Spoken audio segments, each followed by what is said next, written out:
Pues con esto, no sé si hay preguntas, Manolita. También sabe que aquí está la doctora Helen, que siempre es una fuente de información y pues tan querida aquí con nosotros. Y pues estoy lista para escuchar, aprender o de contestar preguntas. Gracias, Mariel. Veo que Verónica Solís levanta la mano. Adelante, Verónica, por favor. Buenas tardes, yo tengo una pregunta. ¿Qué tantas posibilidades hay que una persona que ya tuvo el virus hace menos de 4 meses se vuelva a contagiar? Y la otra, si es que ella también tiene que volver a guardar una cuarentena. Si no sabe si tiene el virus todavía o no. Yo puedo responder eso. Muchas gracias, Verónica, y muy buenas tardes a todos los que nos están escuchando. Muchísimas gracias por estar aquí, por reunirse y por sus preguntas. Y también quiero invitarle a todos los presentes a que participen, ya sean preguntando o respondiendo también alguna de las preguntas que tengan los que estamos aquí. La pregunta, Verónica, nomás para estar segura, es si cuáles son las chances de que una persona que ya tuvo COVID se pueda volver a infectar con COVID y qué hacer si esa persona tiene síntomas pero no tenga un diagnóstico de COVID todavía. ¿Es eso correcto? Sí, lo único que no tiene síntomas de que se haya contagiado, pero las personas que viven en su casa están contagiadas. Entonces, ¿tiene que guardar cuarentena al igual o no? Muy, muy buena pregunta. Entonces, un escenario, la pregunta es, ¿a una persona que ya tuvo COVID puede volver a tener COVID? Sí, la respuesta es sí. Inclusive en mi casa, mi esposo estuvo hace poquito con su segunda infección de COVID. Él tuvo COVID en el Delta en el verano pasado y ahora se volvió a enfermar con Omicron. Entonces sí puede pasar. Lo que se está viendo es que una persona que haya tenido una infección con las variantes anteriores como el alfa o el delta que fue en el verano pasado, tiene riesgo de volver a enfermarse con el Omicron, con la nueva variante. Todavía es temprano de decir, pero hay algunos datos que sugieren que si una persona se infectó con el Omicron, que las chances de volver a infectarse nuevamente con un Omicron como que son un poco menores. Otra vez, el Omicron no ha estado circulando por mucho tiempo, entonces no tenemos datos muy sólidos, pero el mensaje principal es que sí que una persona se puede reinfectar. Ahora, si esa persona que ya tuvo COVID, ya sea tempranamente en la pandemia o en el verano pasado, etcétera, y está en una casa a donde otras personas, otros familiares tengan la infección, entonces siempre digo que si uno no tiene ningún síntoma, tiene que estar protegiéndose lo más posible como para evitar un contagio. Es decir, si estoy en casa y por ejemplo, en mi caso, como pasé ahora, mi esposo estuvo infectado, yo que yo sepa, no tuve COVID en el pasado, pero por decirlo así, yo tuve teniendo una infección de COVID o ya si me enfermé de COVID, yo tengo que hacer lo posible para protegerme también. Entonces, usar las mascarillas, como decía Mariel, tratar de hacer esa cuarentena lo más posible. Y por parte de salud pública, lo que se hace es, entonces, si una persona está asintomática y el diagnóstico, un nuevo diagnóstico de COVID, entonces tiene que hacer la cuarentena en cuanto a una persona que estuvo expuesta al COVID. Ya si desarrolla síntomas, más probable que esa persona haga la cuarentena como una persona que está teniendo el COVID. Eso se hace link a una pregunta que estaba en el chat, ¿verdad? Del tema del testeo. No estamos teniendo muchos testeos disponibles para todas las personas en la comunidad.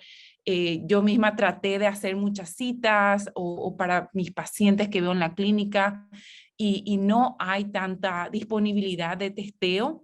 Entonces, si no hay chance de testearse, entonces se va a decidir si la persona pudiera llegar a tener COVID en base a los síntomas. Creo que un poco confuso puede ser, pero no sé si Verónica se aclaró esa pregunta. Sí, muchas gracias. Sí, y yo sé que por ahí, no porque no tengamos en cuenta a todas a las personas de la comunidad o la falta de interés o etcétera, pero la realidad es que no hay testeo suficiente. Y estamos pidiéndole a la comunidad encarecidamente de que no vayan a la emergencia, a las salas de emergencia, no más para hacerse un testeo, porque otra vez se sobrecarga el sistema. Por ejemplo, si hay idealmente, por supuesto, queremos testear para tener un diagnóstico certero de COVID o de otras enfermedades que están circulando en la comunidad. Pero sí es cierto de que el sistema está muy sobrecargado y el testeo no está alcanzando para todos. Así que hay que tener paciencia en los casos, otra vez, donde haya una exposición o alguien enfermo en la casa. Entonces, conversar con el departamento de salud o con las personas que están haciendo el contacto, el contact tracing, o si tiene algún médico o alguna clínica donde pueda llamar, entonces para que les den un poco de información de cuánto tiempo va a tener que estar en cuarentena y de qué son los síntomas que tienen que monitorear. Entonces, es algo que lastimosamente no estamos pudiendo brindar a toda la comunidad. Sí sé que ya muchas personas recibieron el test gratis que está para el testeo en la casa. Una vecina recibió, yo todavía no recibí el mío, pero sé que hay gente que ya está recibiendo también. Así que creo que hace 2 semanas pasaron el video de cómo hacer el testeo. Hay mucha información al respecto también. No sé si Mariel quieres agregar algo acerca de eso. Gracias, doctora Helen. Y muy a propósito con el comentario de Facebook de Alma Montoya, aún no hemos recibido las pruebas de COVID. En los centros nos dicen que no hay citas disponibles, incluso aunque la gente vaya enferma. Parece, en el caso de Alma, nos dice que siente que no les importó, le negaron la prueba y realmente nunca supo si era flu o era COVID. Entonces lo ve ella como un gran problema, no saber siquiera si estuvo contagiada. Sí. Es algo que realmente estamos viendo y de parte mía, ¿verdad? O de los que estamos atendiendo a los pacientes, un poco de impotencia por el hecho de que no se le está pudiendo ofrecer ese servicio a todos. Y sí quiero comentar, hay casos de influenza, el flu, en la comunidad. Inclusive el Departamento de Salud reportó 3 muertes creo que la semana pasada o esta semana salió el reporte. Entonces sí hay casos de influenza en el estado de Washington. Otra vez, entonces es también otra razón muy importante de por qué testearse, ¿verdad? Y recordarles que hay vacunas para la influenza. La vacuna de la influenza todavía están a tiempo de vacunarse, están disponibles en las farmacias, en los centros de salud. Y también pueden vacunarse al mismo tiempo que reciben su vacuna del COVID. Entonces, pueden vacunarse con las 2 vacunas al mismo tiempo, sin tener que esperar ningún tiempo entre una y otra vacuna. Así que muy importante, es una sola dosis que se tiene que repetir todos los años. Así que si todavía no recibió su vacuna, está a tiempo de vacunarse también contra la influenza. Gracias, doctora Helen. Aquí tenemos a la doctora Helen respondiendo estas preguntas. Muchas gracias. La doctora Helen es epidemióloga de la Universidad de Washington. Y tenemos aquí otra pregunta, doctora Helen. Una persona de la comunidad pasó ya los 10 días de cuarentena, pero le quedó una tos seca, ¿puede ya ponerse el refuerzo o se tiene que esperar? Esa es una muy buena pregunta. Si la tos es seca, que no tiene mucha secreción, entonces, y ya pasó esos 10 días de aislamiento, entonces el riesgo de transmitir la infección a otras personas es más bajo. Yo diría poniéndose una máscara adecuada, la más, como se dice, fuerte que tenga, con 3 capitas en lo posible. Yo creo que puede ir a vacunarse. Otra vez, hay síntomas que pueden persistir por mucho tiempo y la tos es uno de ellos que pueden durar inclusive por algunas semanas. Entonces, el riesgo de transmisión otra vez es por las secreciones en parte. Entonces, si uno tiene esa tos, una tos un poco mojada y está con mucho catarro, entonces ahí sí definitivamente esperar un poco más. Pero si es una tos que no tan prominente y ya no está alargando mucha secreción, en esos casos podría irse a vacunarse, pero siempre otra vez tener en cuenta de que se pueden vacunar después de tener una infección aguda por COVID. Lo importante es de que no estén teniendo muchos síntomas que puedan transmitir a las personas que están esperando su vacuna o a los que están administrando las vacunas. Gracias. Y hablando ahora de las escuelas, ¿es verdad que hay más niños que se están contagiando por el hecho de que están acudiendo a clases en persona? No tengo los números por ahí, si Mariel tenga números de las escuelas y los contagios, pero sí, de por sí, siempre que hay estemos en un lugar o un espacio físico pequeño con más personas al mismo tiempo, siempre hay un riesgo de que se pueda transmitir o de que pueda haber más contagios. Entonces, a eso hay que sumar el hecho de que la variante del Omicron parece ser también otra vez tiene más riesgo de transmitirse. Entonces, todo eso hace de que sí se vean más casos en las escuelas. No estoy muy al tanto acerca del aislamiento, del requerimiento de testeo en los niños en las escuelas del estado. No sé si Mariel puede aportar esos datos en un momento, pero de por sí otra vez se está tomando en cuenta, por ejemplo, si el niño tiene síntomas, otra vez las secreciones, la tos, idealmente el testeo otra vez, pero como no hay testeo suficiente, no es mandatorio el testeo en las escuelas. Pero otra vez, Mariel, si puede chequear ese dato en estos momentos.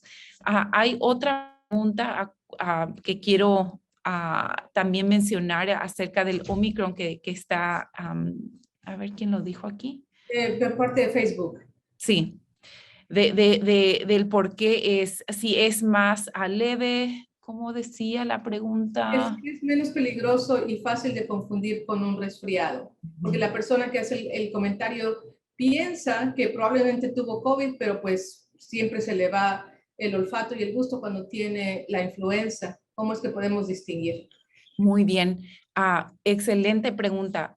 Todos estos virus respiratorios, el COVID, la influenza, hay otro virus respiratorio que se llama ARSV, que es el virus sincicial respiratorio, tiene un nombre complejo. También son todos virus respiratorios que pueden dar los mismos síntomas. Todos ellos pueden dar los mismos síntomas respiratorios como la tos, el catarro, la fiebre, el sentirse fatigado. Y sin el testeo muchas veces es a veces imposible distinguir cuál es la causa de esos síntomas. El otro punto también es que estamos viendo coinfección, es decir, personas que tengan infección por COVID y por otro virus respiratorio, por ejemplo, otra vez el virus sincicial respiratorio, sobre todo en niños. Se estuvo reportando muchos casos donde se veían dos tipos de virus juntos. Entonces, lo ideal sería otra vez testearse para saber cuál es o qué es lo que está causando el síntoma. Siempre digo que en el medio de una pandemia y cuando estamos viendo tanta circulación del virus en la comunidad, siempre digo es COVID hasta que demostremos lo contrario, ¿verdad? Entonces, si tiene esos síntomas respiratorios, a aislarse, otra vez tratar de hacerse la prueba en lo posible. Si tuvo una exposición a alguien, una exposición de alto riesgo, ya sea en la casa o en el trabajo, entonces en esos casos más probable de que la infección sea a causa de COVID. Otra vez, cualquiera de estos dan los mismos síntomas, cualquiera de estos pueden causar síntomas leves a muy graves. Otra vez, escuchamos de muerte por influencias, hay muertes del virus sincicial respiratorio, sobre todo en personas con alguna supresión en su sistema inmune, por ejemplo, las personas con cáncer. Y muchas veces queda la duda, ¿verdad? ¿Era un resfriado común o era el COVID? Otra vez, en esta pandemia, más probable que sea el COVID a que sea otro de los virus que estén circulando. En el tema del olfato y del gusto, estamos viendo que son síntomas que van como más ligados al COVID, inclusive en un estudio que hicimos aquí en la Universidad de Washington, la falta o la pérdida del gusto y del olfato fueron síntomas muy característicos del COVID. Gracias, doctora. También tenemos una pregunta de María Bernal. María, ¿puedes hacer tu pregunta, por favor? Sí, buenas tardes, doctora. Muchas gracias. Yo tengo una pregunta. Tengo una chica estudiante de Japón. Ella tenía que viajar el sábado pasado. Ella tuvo COVID el 24 de diciembre. Se hizo la prueba el 27 de enero y le salió negativa con la Universidad de Washington le salió, en enero 21 le salió negativa. En enero 27 le salió positiva. Y luego en enero 30 le salió negativa. ¿Cómo puede uno creer en alguna de las dos negativas y una positiva, y no pudo viajar a Japón por ese positivo? Puede ser, mi pregunta es, ¿puede ser posible que sí sea positiva o puede ser posible que sea negativa? Muy buena pregunta. Entonces, para repetir, la infección fue en diciembre 24. Sí. Se hizo un testeo el 21 de enero, casi un mes después. Sí. Y a los 7 días, ese fue negativo, a los 7 días fue positivo. Y después el día del 30 fue negativo otra vez. Otra vez, sí. Ok. Asumiendo que en enero no tuvo síntomas, ¿es correcto? En ninguno, sí, no tuvo síntomas después del 24 de diciembre. Sí. Ok. De por sí no vamos a saber exactamente cuál es la causa, pero algunas de las posibilidades son las siguientes. Sabemos que hay personas que pueden tener una detección del virus por muchos días, más de esos 5 a 10 días que son más normalmente o lo que se ve más normalmente en las personas, en la comunidad. Entonces, hay casos inclusive donde se detectaron se detectaron el virus por el hisopado por casi 100 días o más inclusive. Eso es una posibilidad, ¿verdad? Que esa persona tenga una detección continuada. Otra vez, una detección por el hisopado no significa que una persona puede transmitir el virus ¿ok? Porque puede ser que sean como material genético, pero que no esté replicándose o que no esté causando una enfermedad o que no pueda transmitir a otra persona. Sí, La segunda. las dos que fueron negativas fueron con hisopado y la que fue positiva fue con saliva. Oh, interesante. Hay diferencias con el hisopado y la saliva.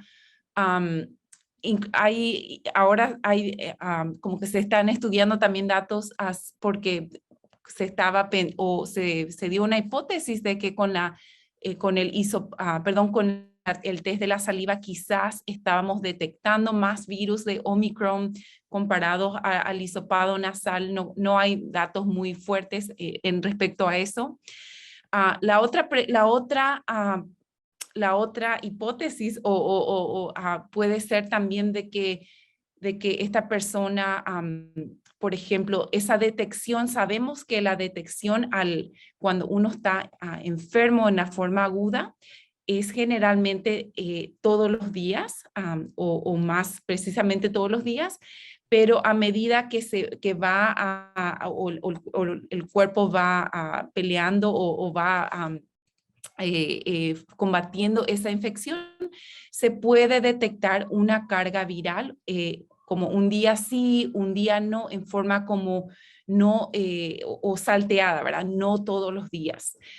La otra cosa es que lastimosamente no tenemos esa información, pero qué tan alta fue esa carga viral. Por ejemplo, si ese día 27 de enero fue nomás sobre el límite de detección, es decir, que hubo un poquito de carga viral o no, que puede ser el remanente de la primera infección. La otra hipótesis puede ser de que como hay tanta circulación del virus en la comunidad, puede que esta persona se haya expuesto otra vez, pero y sí, tuvo una exposición, hubo el virus en la mucosa nasal o de la boca, pero por las defensas que la persona ha desarrollado o tiene, haya combatido este virus, entonces no se haya desarrollado una infección. Y esto es algo muy interesante porque justamente en un estudio que se publicó en enero, que hicimos aquí en la Universidad de Washington, hicimos un hisopado nasal en personas todos los días por 14 días, ni bien se haya expuesto a una persona con COVID. Y vimos que más o menos el 50% de las personas tuvieron detección del COVID, pero por solamente un día. Entonces, ¿qué significa eso? ¿Será que me expuse, pero mi cuerpo peleó la infección y no se desarrolló la infección? Puede ser de que otra vez esa exposición fue en forma otra vez transitoria y que no se le no haya causado o integrado al cuerpo y causado la enfermedad, por ejemplo. Entonces, yo diría que va a ser imposible saber qué exactamente pasó en ese caso. Una cosita más y ya para terminar es el caso de que un test pueda dar un resultado falso, es una tercera opción. Entonces, sabemos que ninguno de estos tests son perfectos. La mayoría de las veces vemos un resultado falso que sea negativo, es decir, la persona tiene el COVID y quizás el test no detecta eso. A lo contrario de que una persona no tenga nada y el test salga positivo, eso es en el menor de los casos, pero puede pasar. Entonces, fue esa detección del 27 de enero algo que quedó de la primera infección y por supuesto no hay riesgo de contagio. Es esa otra exposición transitoria que tuvo esta persona, o tercero es algo porque el test no dio un resultado falso. Esas son mis tres posibilidades. Lastimosamente, el tema de salud pública y de qué hacemos si vemos un resultado positivo y en el medio de la pandemia, yo sé que esta persona no pudo viajar, pero otra vez pensando a nivel de un riesgo potencial, lo ideal sería de tomar ese test como una infección y tomar las precauciones necesarias. Otra vez, es la mejor el mejor paso. Quizás no en todos los casos si hacemos ese análisis profundo, pero a nivel de población, las reglas muchas veces no encajan a casos específicos o individuales. Thank you. Thank you so much. No, sí, Gracias. ok. Gracias. Gracias. Sí. Muy bien, pues siguiendo con el tema de las pruebas, doctora Helen, sabemos que muchas personas han estado viajando o necesitan viajar y como no hay suficientes pruebas, ¿cómo es que una persona puede garantizar que va a poder hacerse una prueba para poder viajar al país donde la piden? ¿Hay algún lugar donde se pueda hacer pagando lo que cobran para hacer las pruebas y dar el papel o ¿cómo se llama? La constancia. La constancia. Creo que tenemos una diapositiva para las pruebas de COVID, para el viaje, Mariel. No sé si podemos poner eso. Y ahí tenemos un enlace para donde ver los sitios. Y voy a poner los enlaces en el chat también, doctora.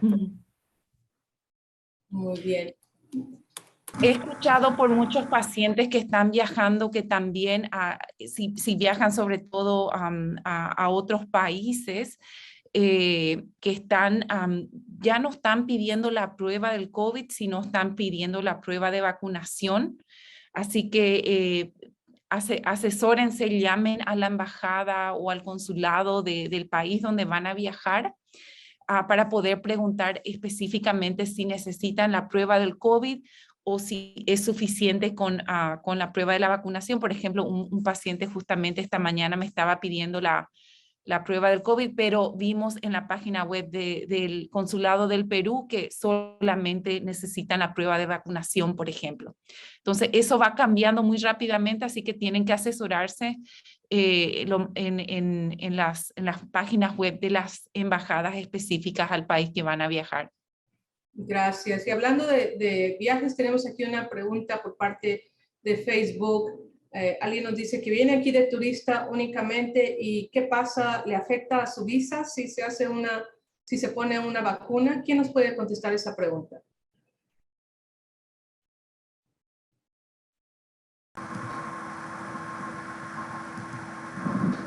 Y pues es muy buena pregunta. No sé exactamente cómo le podría afectar su visa, porque pues solamente, digamos, si da uno prueba de que haya recibido la vacuna o si, digamos, hay una política por medio del país de origen, pero no de lo que yo conozco, no hay una manera de que vaya a afectar su visa. No creo, no sé si esta persona tiene un poquito más de información que quiera compartir o si surgió alguna pregunta en especial, pero tampoco tengo conocimiento de que sea una barrera a que le den una visa o a que se le pueda cancelar una visa. Yo creo que en estos momentos todos estamos de acuerdo de que queremos vacunar mundialmente, así que de que tenga o se ponga una vacuna aquí o en el lugar donde viaje, personalmente no creo que haya ningún problema, pero si por ahí esa persona quiere proveer más información al respecto, dice muchas personas de México vienen a vacunarse en los Estados Unidos. Sí, eso he escuchado, sobre todo más tempranamente, meses atrás, cuando no había tanta vacuna disponible en nuestros países. Yo sé que venía gente inclusive de Sudamérica aquí a los Estados Unidos a ponerse la vacuna.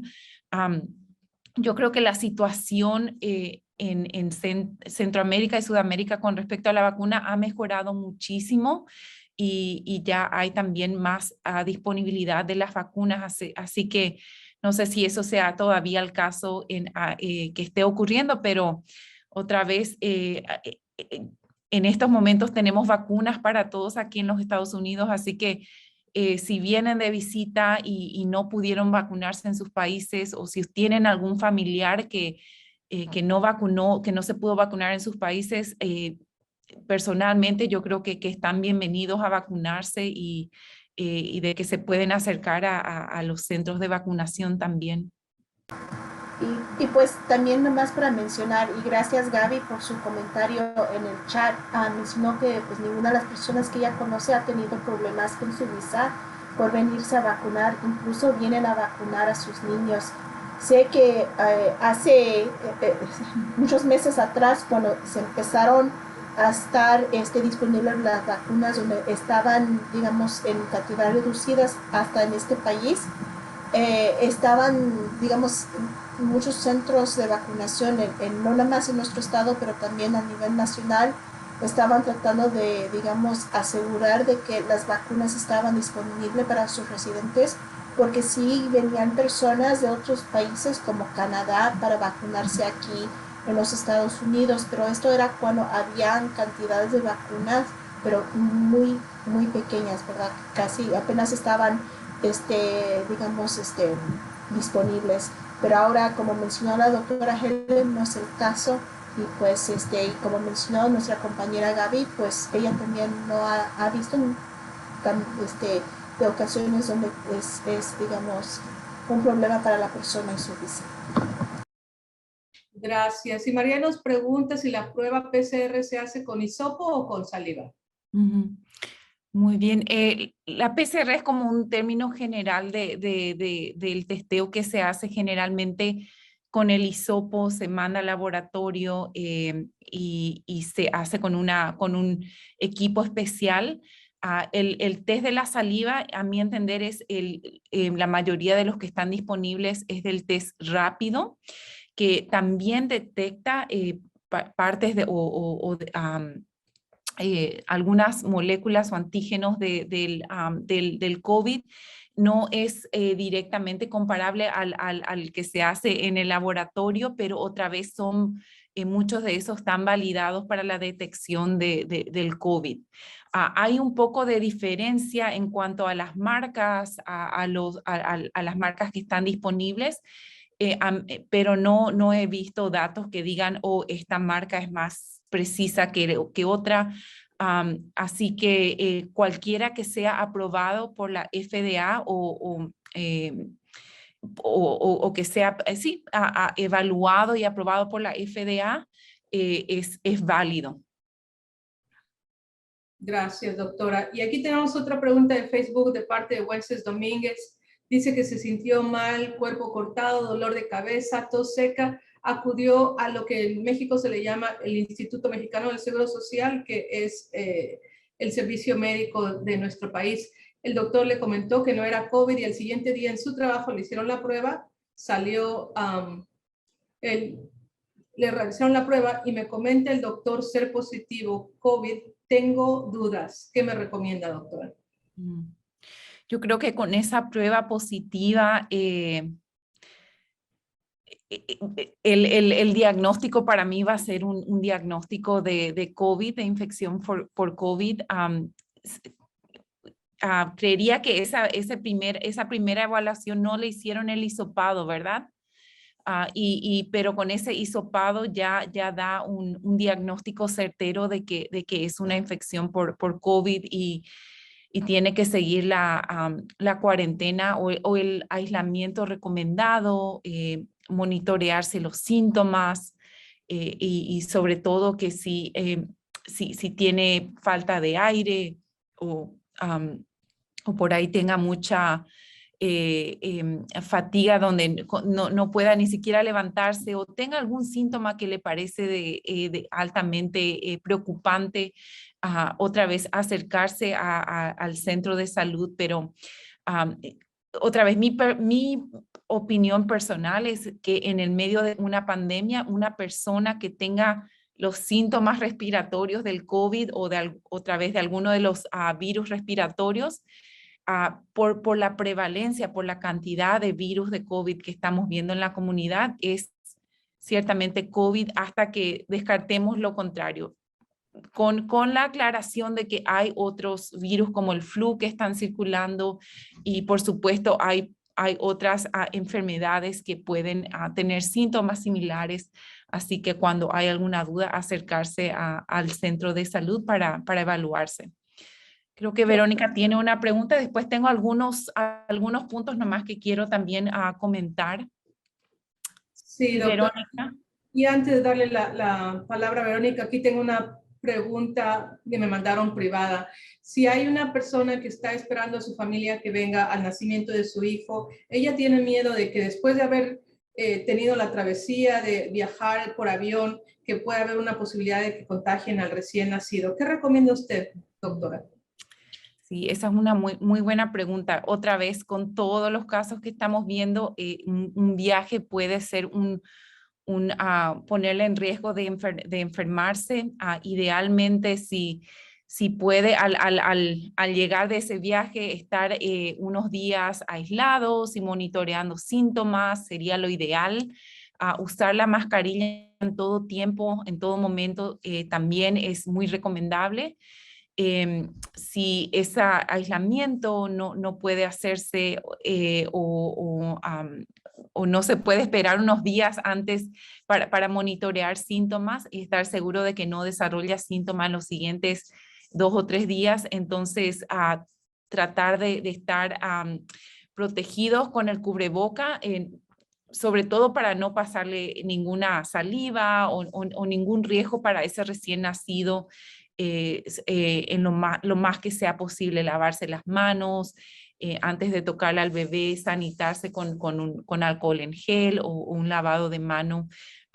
Otra vez va a depender de cuánto tiempo esa persona se puede quedar de visita, porque por supuesto si son unos días cortitos no va a haber tanta chance de aislarse o si tiene la posibilidad inclusive de estar aislado, pero sí importante de monitorear los síntomas y de estar protegido lo más posible o de proteger al bebé, mejor dicho, lo más posible. Gracias, doctora. Hacia adelante, Verónica, por favor.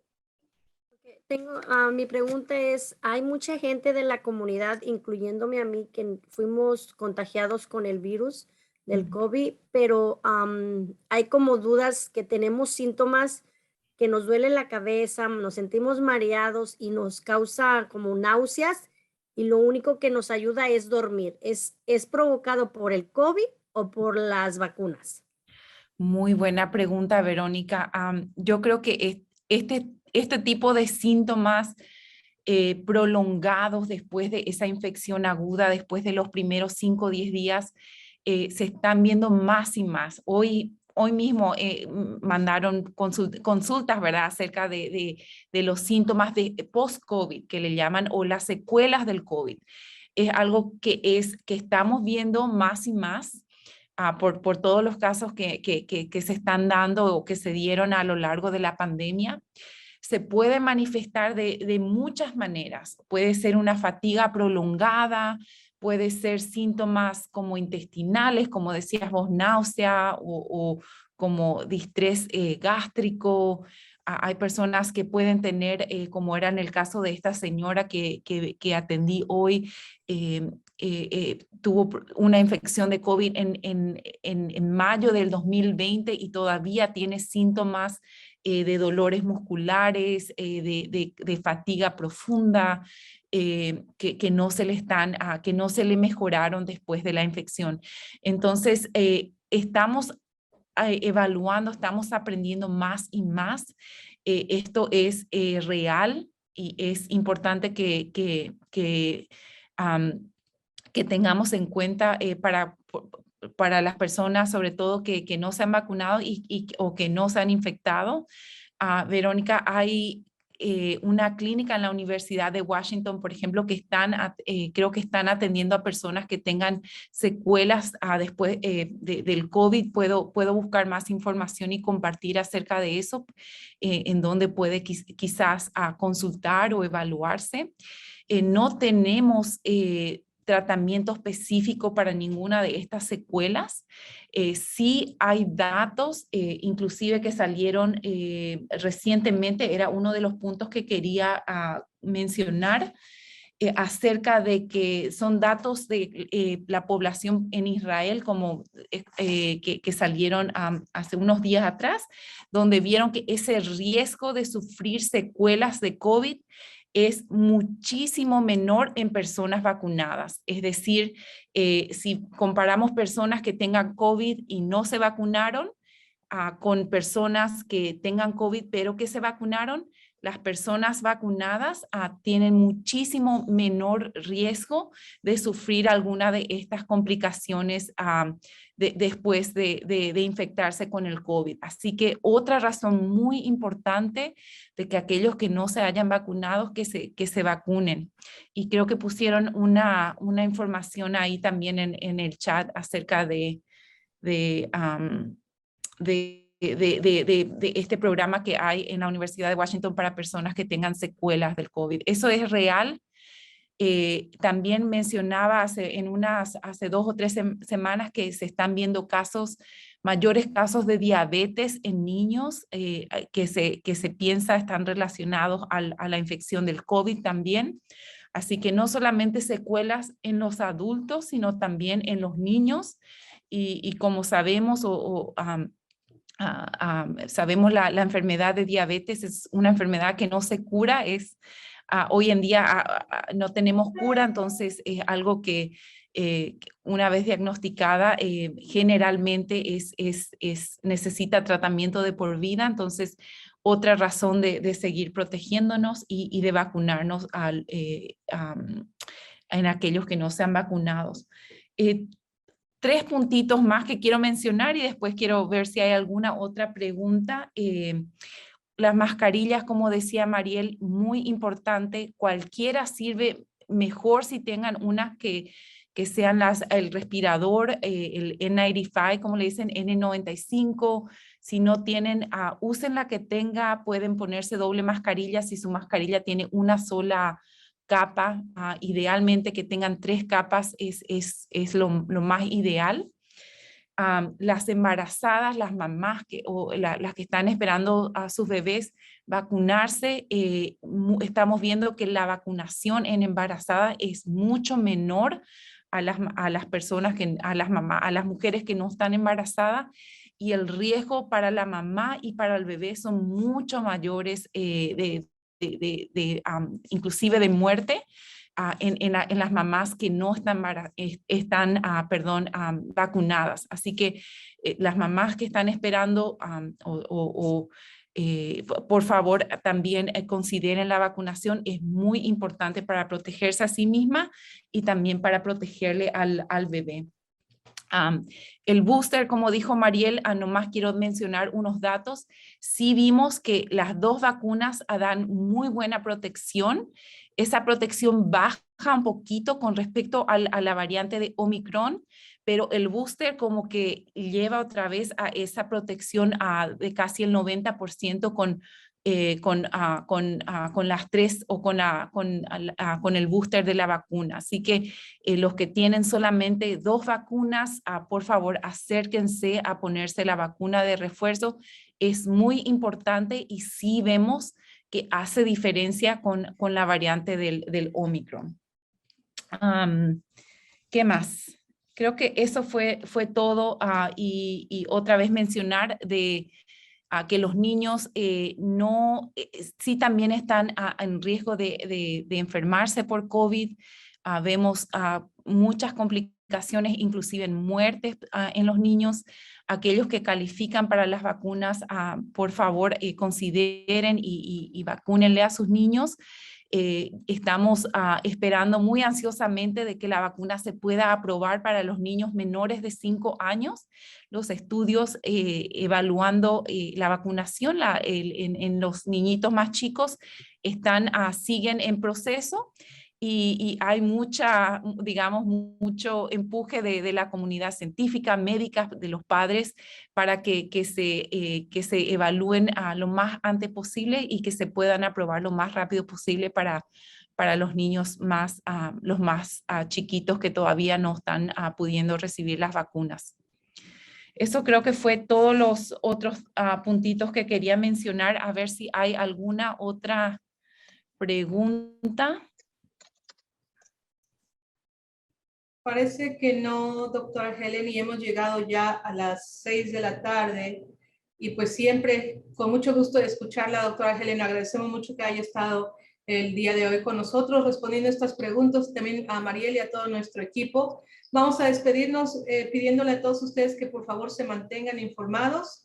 Vamos a tener esta conversación la próxima semana, durante estos días de tanto tumulto en la pandemia. Vamos a estar aquí todas las semanas con médicos, con el equipo de salud pública respondiendo sus preguntas. ¿Hay algo que quiera usted decir, doctora Helen, para cerrar su participación antes de despedirnos? Sí, una cosita con respecto a lo que mencionaron acerca de los buses, porque yo también tomo el bus todos los días y sí veo gente que no usa la mascarilla o no usa adecuadamente. A ver si podemos buscar un número, una forma de reportar eso. Sería importante, interesante.